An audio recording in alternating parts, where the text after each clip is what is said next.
This is a brief demonstration of layers and layer masking and what it can actually do for you in astrophotography. Um, it's just one of the most useful tools for not just for blending color as we're going to do now, but selective sharpening, selective contrast. Often when you do an iteration of one technique or another, you'll apply it to the whole image and it'll improve certain parts and often it'll ruin others. So the beauty of layers is the power of Photoshop, and that's what we're exploring here. This image of mine of the rosette taken last year, I think, shows a lot of promise, and these sort of areas are rich in O3, but they've come out with a bit of, it's also rich in H alpha as well and S2, so you get sort of a biased color blend.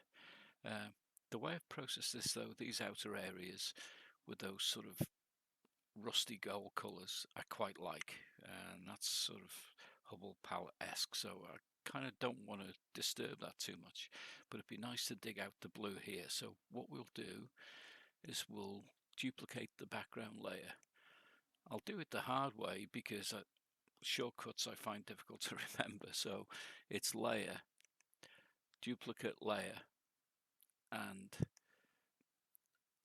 background copy. That's what you hit, so I'll cancel that because we've already done it. Uh, we'll be working on this one, so all I'm going to do here is boost the blue channel. So go to image, adjustments, curves, and instead of RGB I'll just pick the blue, which is the color map data from O3. I'll anchor it down a little bit to save the fainter areas being too affected, and I'll give it a big stretch, and you can see a bit of the blues come out, but also at the expense of color within this part of the nebula, which has turned a sort of rusty color, which I'm not quite as fond of. So I've applied that to the whole image, but as you see, when I click the layers on and off, it's kind of changed everything. So I want to keep the blue, but I don't really want it to affect the outer layers. So that's where we mask this in. So we've got two um, copies now. I might actually change this blend mode to color, and yeah, that's gone a little bit more pronounced. So this is where the magic happens. We go to layer, layer mask, and hide all. And now we're just looking at the bottom layer. We need to paint through the mask to gain that blue. You have to make sure that this little box here is white. So I just clicked on it then, and the color picker is right in that corner of white. That's where it needs to be for this to work. We've got a brush of around 300 that I've picked, and now I'm just going to roughly paint this through, which is where the oxygen 3 data lies. And yeah, you can see there's quite a dramatic color change there.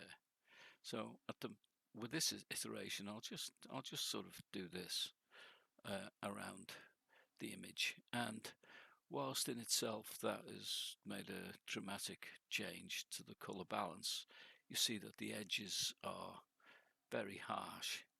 Um, so often missed on some tutorials is the way you solve that, and it's quite easy. You go to filter, blur, Gaussian blur, instead of a sort of small number which you would use for blurring stars, etc., which is down there about 0.3, 0.7.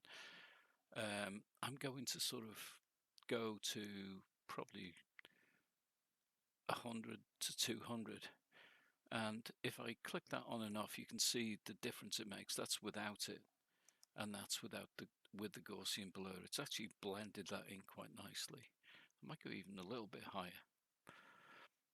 So without and with, so it's blended it in. I'll OK that, and what we've actually done now is we've gained some blue. If I switch that layer off now, you'll see that it was predominantly green, and now there's a lot more blue coming there. But the other notable thing is the outer sections that I was quite happy with color-wise, I've actually left alone, so they're still the same as they were originally. So that is basically the power of layers and what you can do. Well, I hope that's been of benefit, but just remember that it's not just selective color layers. You can actually choose to say go into this area, and with a mask you can actually just sharpen or do a contrast boost just to these little portions here and paint and mask that in. So it's quite powerful, and it does a variety of things. Okay, I'll leave it there, and I hope you got something out of it.